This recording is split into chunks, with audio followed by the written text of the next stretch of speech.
Gonna start recording. Okay, here we go. There, All right. ready. Let's freestyle. We're here today to talk about consent. Whether you're in, whether you're out, is the present. Should I do it? Should I not? Should I collect your data, or is that an affront to your personal privacy and safety? I don't know what I'm gonna get. Tea, insightful tea or insightful beans? What do you want to drink today on the podcast team? Whoop, whoop. Thank you. Yeah. Okay. That wasn't so bad. Okay, let me fade out. Intro. All right, here we are. That should have faded. Oh. All right. What Are You Drinking podcast, episode 4 for the cleaninsights.org project. Welcome back, everybody. I'm Nathan Freitas, Director at Guardian Project, the organization where Clean Insights has its home. And I'm joined here with a wonderful collection of friends and partners and implementers on this work.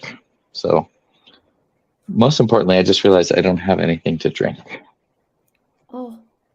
Tiff, what are you drinking? I'll go find something, but maybe you can share what you're drinking. I would love to.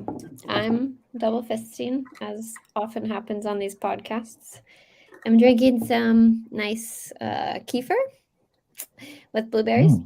And then I'm drinking, not as the cup says, bourbon, but coffee. Just plain coffee. And let's see, we have a guest today. Carrie is with us. What are you drinking? Hi. I am drinking water today. I chose water because it's essential to life, and I've been thinking about, in the line of consent, we kind of run up to this question often when we talk with teams about how essential is it to have measurements for the technologies you build. I will say a more interesting question right now is, what are you wearing? Which this is a shout out to all of our work from homers that like to fool their colleagues. Hold on. Half professional. Professional on the top. Already on the bottom. All right, so water, that's clean and a good insight about working from home. John, what are you drinking? I should be hydrating, but I am drinking coffee. Excellent. Well, you're caffeinating, which is key at certain times of the day. And, you know, Carrie, as a guest, the whole, what are you drinking tagline is a little bit of a joke around, like, are you drinking the Kool-Aid? Or also like, are you crazy? What are you drinking? And it's just a fun way to open the event. I did get a drink, and this is one of my favorite drinks these days, which is Athletic non-alcoholic beer. And I think it's also a good representative of our work on Clean Insights because, in this case, you take out the alcohol, but you still have a delicious beer.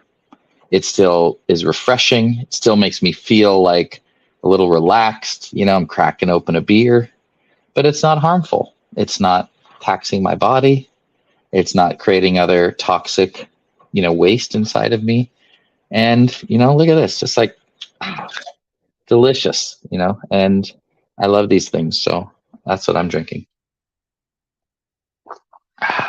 And I'm wearing a Aloha shirt because I am semi on vacation on the end of summer holiday, but I'm glad to be here with all of you. So let's get on with this so that we can talk through our topics for today. Yeah. Thank you.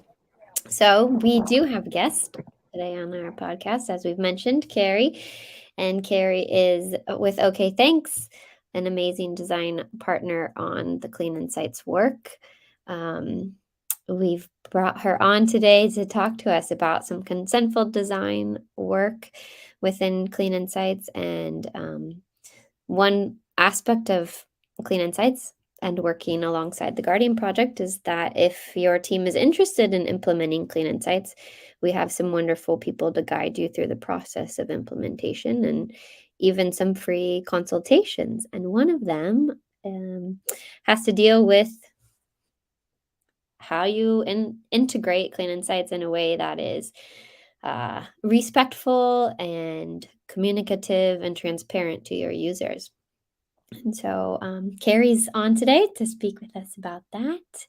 And yeah, I guess you've already given a great intro about what you're thinking about regarding Clean Insights and consent. So Sure. you just want to So- take it? Sure. Here's what I think about consent. Consent's like the guy, they're the person that showed up to the party to dance and then started getting bombarded with a bunch of ethical questions. As I mentioned, yeah, for Clean Insights in our round 1, which is probably actually like round 5, but like when it came into the Guardian project and we started building that team more, we started building these models for opt-in consent, and there's a lot of really great ideas there about how to ask without being annoying to users, and to ask in relevant moments, to make sure you're giving the like good information but not too much information, and just like it's like an art, I feel like, to do that and to tune that for whichever product you're doing. But yeah, as I said, like in this last round, I've been thinking more about, we have been looking at opt-out models, and asking this question of how can we do this? Like, can we comfortably make a recommendation that it's okay to use an opt-out model in this kind of Clean Insights mentality to metrics and or measurements? So this has also brought in a conversation with our team about, do we talk about metrics? Do we talk about it as telemetry? How do we understand this as a thing? And how do we have this conversation about opt-in versus opt-out? And I think that a thing that we don't talk about is, first party versus third party measurement as well. And that Clean Insights really gives you this opportunity to do first party measurement yourself, self-hosted on infrastructure that you own as the application or service provider. And that's a lot less problematic and intrusive than the third party opt out kind of always on analytics. And so a lot of the things you said about, either asking people to opt in at specific relevant times when they enter in a specific moment and kind of a specific time period, we've looked a lot at that.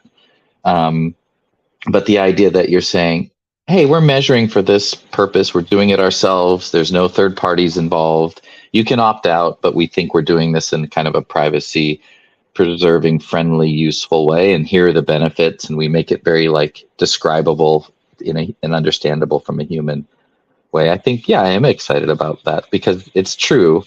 Many potential implementers, partners say, well, I want it always on, I want it opt out. They just don't, they want something different than Google Analytics or what they've been using. So I'm glad we're exploring that. I know it's, we try to stay centered on what people are really need, as opposed to drawing a hard line that says, no, it must always be opt-in, because that's not our choice. It's the developers, implementers' choice to understand their community and their needs. So. And perhaps just for clarity around like the opt-in versus opt-out, some basic definitions would be helpful. Yes. In an opt-in model, you're explicitly asking the user for consent to take measurements. If they say no, you don't take any measurements. If they say yes, you can, basically. In an opt-out model, you assume yes, so yes is the default, and you take measurements. But the users are given the opportunity to then go in and say, either into settings or in a nudge in one of the views to opt out of that thing. So we just wanted to provide that. Nate had one thing to share, like in thinking about opt-out. We've been thinking about this from like a harm reduction point of view. So essentially the logic is when you're deciding between opt-in versus opt-out, of course, first you consider who your audience is. But if you think opt-out might be for you, we essentially say, we think it's okay to do opt-out if you implement these certain like harm reduction techniques in regards to how you collect data, and then how you transmit and store that data. And that maps to, we'll have this documentation on the Clean Insights doc site, but it begins to map to the principles of Clean Insights in terms of how those measurements are collected, and then principles around, again, transmission and storage and how you're doing that securely, how you're controlling access, as Nate mentioned, like not exposing it to the data to third parties, but keeping it within a trusted party. John, I know you have thought about this a lot with us. I feel inclined to put you on the spot. I have the Air Force going overhead right now, so I might need a second. Okay. I mean, the other work we've already done on this also is, like, I'm shocked still how often I'm just at the very beginning of installing an operating system or an application, I'm asked, do you want to share data like forever? Right? Mm-hmm. That's still the pattern. That is so common. And so what we're doing is just exploring these other patterns and opportunities. And, like we did with the focus group idea, where you can in settings say, I'll join a limited time focus group to provide data with a group ID. And that's one approach to a novel kind of opt-in, opt-out that isn't just that binary. We've also looked at, again, around specific features or certain times in an app and say, we noticed you're having trouble. Would you like to share some data, for this feature? So I think we're just trying to break open that dichotomy and also show all the ways you can engage your users and reduce harm so that you're not just permanently gathering data forever that you may not even need. So is it quiet over there, John, now? What do you think about that? It is quiet now. Yeah, I am kind of, I need to come up with a better word for it, because it's more than just like a tiredness, but the fatigue of like everything, like, hey, can we measure you? It's the new EULA. It's like, it feels like another, can we take advantage of you? And oh, by the way, we're going to send you an email every 2 weeks for the rest of your natural life telling you that we've updated the privacy policy and where the data is going. And it's exhausting. And it, I don't know, I think it shows like a fundamental contempt for users in a lot of cases. Like, not an outright. The lines are blurred between. It's not about you, is what I hear every time I see one of those, and it just makes me so sad. So it's got to be a conversation, and it's got to be something that, like, this part of why I love working on this open source stuff is like people do want to contribute, and it's a real conversation when you say, hey, will you contribute to this community project, versus like, I install a new command line tool and they're like, BT dubs, we're going to do telemetry on you. And you're like, okay, thanks. Yeah. Megacorp. I also think the lines are still really blurry between advertising and telemetry or metrics for improving the app. It's just confusing to me when what am I opting into and what am I consenting to, and when is function things that I would love to contribute to make the app work better versus that's also going to be sold to third parties to advertise. It's just, even myself, I'm confused when what is happening.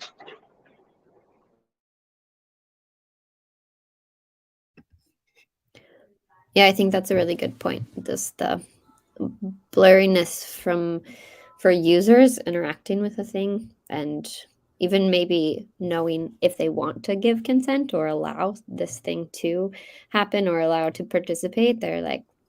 They're still unsure. Well, is it being sold? Is it for marketing purposes? Is this to help improve something? And a lot of the tool teams we even interact with are asking like, how, if we have this sort of value system of not tracking users, then how do we engage in the conversation with our users in a way that expresses to them or communicates to them like what they're actually, one, providing, and two, why they're providing the information they're providing and for how long. To me, it goes hand in hand with the consent fatigue, or come up with maybe a better term for that. But it's this like, the well's been poisoned by the extractive interests, right? People see telemetry and they go, I know what you're going to do. You're using this to try to build attention economy, surveillance capitalism, behavioral modification technology. And a lot of times you're like, no, we're trying to find crashes. I'm just trying to do onboarding. Like, I'm a user researcher. I'm a nice person. I love you. I'm here for you. But the well's been poisoned because people just expect you to be disingenuous. In the same way as like the cookie consent things, where you're like, if I click accept all, like, isn't that bad for me? And they're like, well, yes, but it's easier for you to click.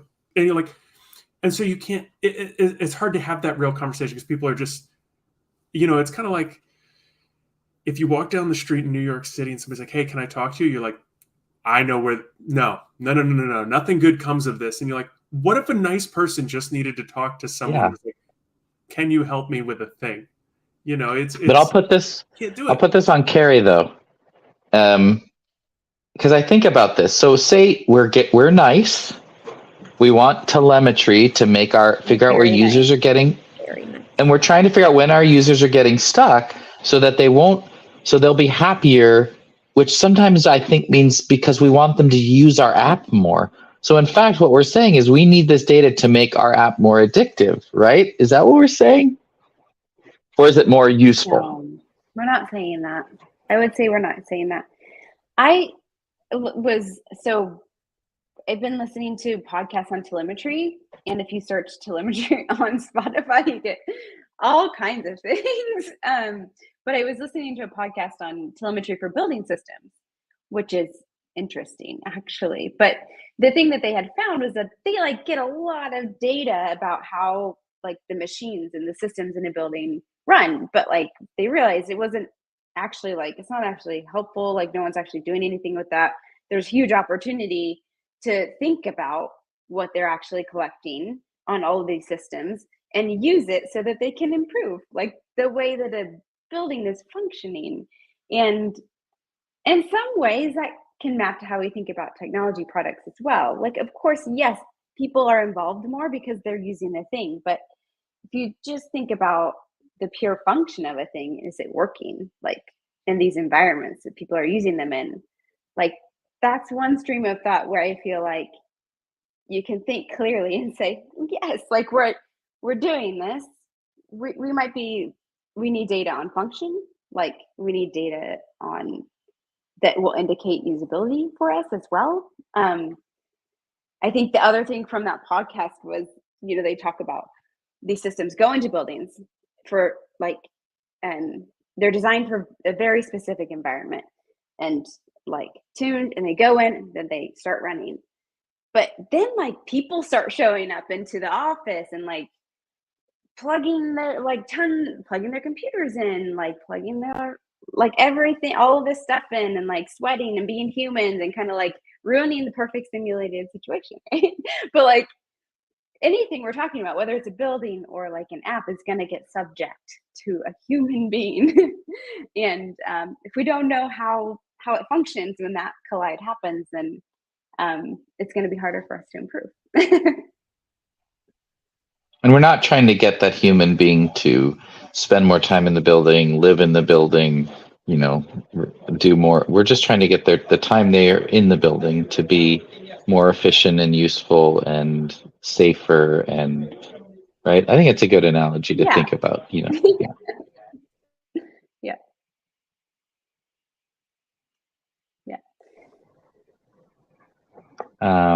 Great. Well, I know we're. Go ahead. I was going to say we could spend a little bit of time talking about just we've been thinking about also the easiest ways to implement measurements, like recognizing that there are like some mind hurdles to get over and to figure out. But we have been thinking about this kind of path of least resistance for a team to try it, to integrate Clean Insights as instrumentation. So we could talk a little bit about that if you want to spend some time on this podcast now, or it could be a separate one.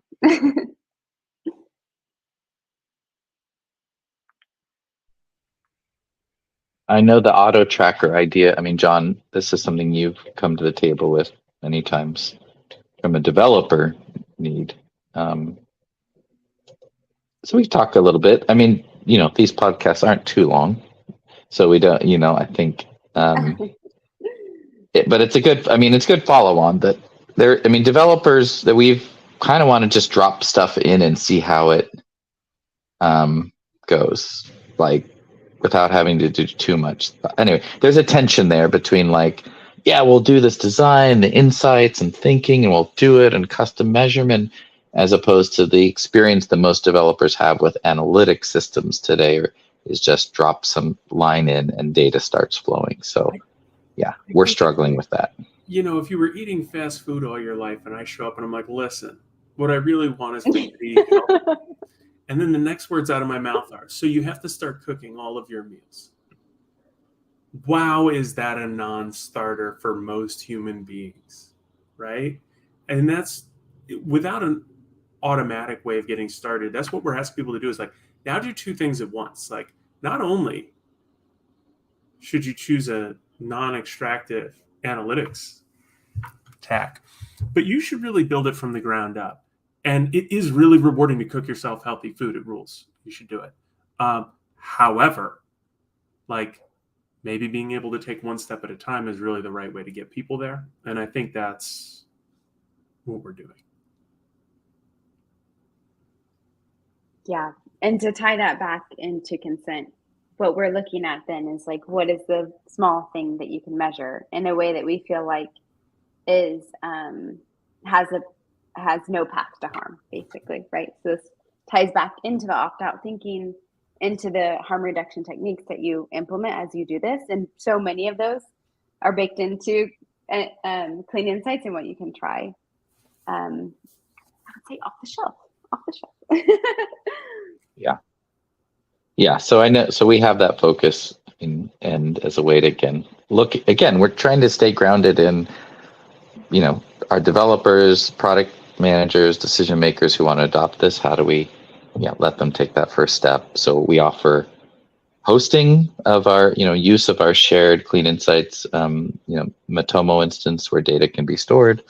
You can, increasingly just drop the SDK in and do a quick, easy measurement. We're working on that kind of auto tracker, auto insight, I guess we want to say, of just, was the app opened, this week, some basic thing like that. And then, and then that helps them move to maybe self-hosting their own instance, implementing custom backend, implementing their own custom insights, all the other things that are possible. So yeah, we're really focused. So if you're a developer, as we've said, as Tiff said, right? Tiff, what do we have to offer our product teams out there in terms of support from the Clean Insights program? Well, glad you asked. We have a fabulous team made up of individuals with lots of knowledge and history and lots of time spent thinking about Clean Insights and how to implement them. So we have some really great developers who work on SDKs and working on the development of the code and how to integrate it into different libraries. And then we have a great design and consent team who are available for consultations, who would love to talk about telemetry and podcasts of building, how building and infrastructures interact with one another, especially when humans are thrown into the mix. They love talking about when humans get thrown into the mix. And we've got some, what else do we have? We have some tea and we have some coffee to help fuel you in your day and decision-making processes. And we have, just humans available to have conversations and talk through some of the threat models and some of the questions that you have and concerns. So next, in 2 weeks, roughly, a bunch of us will be at the global gathering in Estoril, Portugal. So if you know what that is, we'll be there. We also, next week, I will be at the Berkman Klein Center at Harvard University's 25th anniversary celebration, and I've submitted a Clean Insights poster to present in the gallery of projects that have come out of the Berkman Klein Center. And John and I participated in the first assembly program, which is where Clean Insights came from. And the data is or are toxic time. So lots of places will be out in the real world, be it North America or Europe, and increasingly other places. So excited to be there. So if you want to talk about this, find us there. Yes. And you can contact us directly as well for any questions, or if you want a free consultation and talk through about how Clean Insights might work for your product or team, let us know. And Carrie, we're going to see a new blog post, or is it already up? You'll see updates to the doc site. Yeah. Oh, that's it. The doc site. Thank you for reminding me of that. If you haven't seen that, I can change the banner right now. Ready? 3, 2, 1. Doc site. Boom. Come on, doc site. There we go. In beta now. Yeah, docs.cleaninsights.org. So thanks for all the hard work on that, everyone. All right. Well, I think we're going to wrap this up. We're getting to the 30-minute mark. I'm running this whole thing off my phone, which is pretty wild. So I'm impressed how well it's worked. I'm going to now activate our theme music again. And I'm not going to freestyle anymore, but at least we'll have something to play. It was I have enjoyed my drink, though. Yeah, thank you for joining us. Thank you, Carrie, for being our guest. Thanks, everyone. We'll have you back. Enjoy your drinks. Cheers. Cheers.